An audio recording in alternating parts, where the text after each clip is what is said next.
Vanguarda Comunidade. Olá, seja bem-vindo à Vanguarda Comunidade. Estamos falando aqui de questões, sempre falamos aqui de questões que a gente quer que mudem a sua vida. E educação é uma delas. Aqui aprendemos que educar com prazer e alegria transforma as horas do trabalho em sala de aula num estímulo para que educadores e pais façam o melhor em favor de seus alunos e filhos, em casa e na escola. Eu estou hoje com um professor que passou muitos anos em sala de aula, transformando em estímulo, em esperança, as suas paixões pela vida. Ele reuniu um pouco dessa reflexão nesse livro aqui, Trajetórias de Desenvolvimento Socioemocional de Crianças, nesta obra, escrita em parceria com Camila Tarif Ferreira Folquito. Eu me refiro ao professor Manuel Morgado Rezende, que está aqui comigo hoje. Professor Manuel, o senhor está dando aula hoje na Metodista em São Paulo? Na Metodista, eventualmente colaboro na Unital, e continuo na pesquisa, continuo na atividade clínica. Aposentou-se na Unital? Na Unital, sim, mas ainda vou lá nas semanas de psicologia, tenho muita alegria em poder participar de eventos na Universidade de Taubaté. O seu investimento intelectual hoje de pesquisa também é na área da psicologia hospitalar? É a psicologia da saúde, onde o foco é fundamentalmente o desenvolvimento humano, a promoção de bem-estar, qualidade de vida. Quer dizer, o foco não apenas nos anos de vida, mas principalmente na vida associada a esses anos, a qualidade da vida associada a esses anos. E isso está possivelmente aqui neste outro livro, Psicologia e Promoção de Saúde. Esse livro aqui é resultado de congresso que foi realizado? Congresso realizado com colegas da Universidade de Lisboa, Universidade do Porto e colegas do Rio de Janeiro, da PUC de São Paulo, enfim, colegas de várias universidades, onde nós abordamos a promoção de saúde, por exemplo, no contexto da doença mental, no contexto da justiça restaurativa, no contexto da saúde masculina, no contexto das doenças crônicas. Por exemplo, a partir do momento que uma pessoa se depara com uma doença crônica, como é que ela pode lidar com essa doença? O que é que ela pode fazer para melhorar a sua qualidade de vida? Então, de um lado, nós temos a doença, uma questão basicamente médica e de profissionais especializados em área médica, mas nós temos a relação do sujeito humano com a doença, a relação do sujeito humano com o seu gênero, a relação do sujeito humano com a política, enfim, com os vários cenários da vida. Como é que se dá essa relação? Exemplo, na área de saúde, as pessoas procuram se alimentar melhor hoje, procuram fazer mais atividade física, mas a questão fundamental é como você se relaciona com a atividade física, como é que você desenvolve consciência ao fazer o seu exercício físico. Caso contrário, a atividade física passa a ser uma fonte de estresse.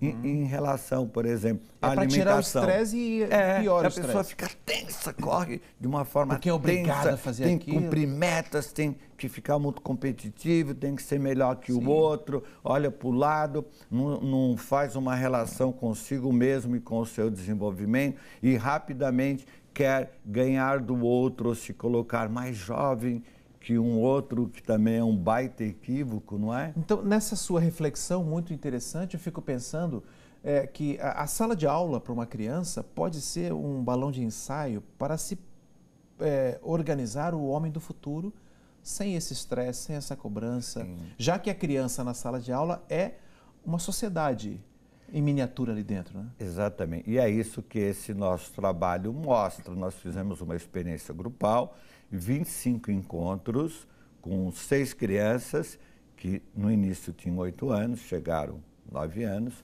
e o primeiro tema levantado por eles queriam falar de sentimentos, queriam falar de emoções, e eles começam a falar de descontentamentos e dificuldades que eles têm com os colegas na sala de aula, no intervalo, que eventualmente não são procurados ou não são respeitados.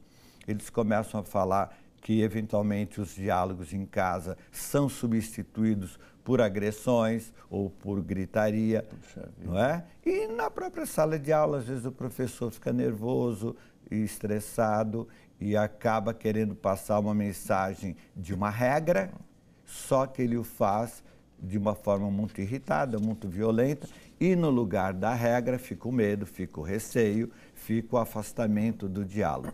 O interessante é que ao longo desses encontros que a Camila coordenou, a Camila num projeto de pós-doutorado, coordenou esses encontros com as crianças começam a olhar para o outro como um colaborador, deixam de apenas usar a violência ou o maltrato ou uma palavra mais agressiva, que em geral é o modelo que eles trazem das suas experiências familiares. Mas para familiares. isso, o professor precisou ser conscientizado da importância do seu equilíbrio em sala de aula. Pouco a pouco eles percebem o professor, até então a tia, como um membro do grupo, como uma pessoa que passa a ter autoridade sobre eles.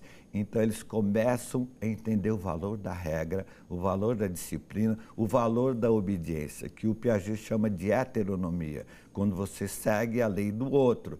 Mas é fundamental que, ao longo do tempo, você perceba o papel dessa regra como organizador de uma situação de cooperação e de colaboração. A partir daí, começa a se desenvolver a autonomia. Porque hoje o adulto, muitas vezes, ele acha que legal é que a criança faça o que ela queira. Ele não se coloca como uma pessoa organizadora da relação com a criança ou com o adolescente. Isso é um desastre, porque quem não tem autonomia, não tem a lei do outro, não vai desenvolver a própria lei, vai ficar sempre muito perdido e provavelmente só vai respeitar alguém pela força, pela ameaça. A criança testa as fronteiras dela, os limites dela na relação com o pai e testa na relação com o professor também, né? Sim.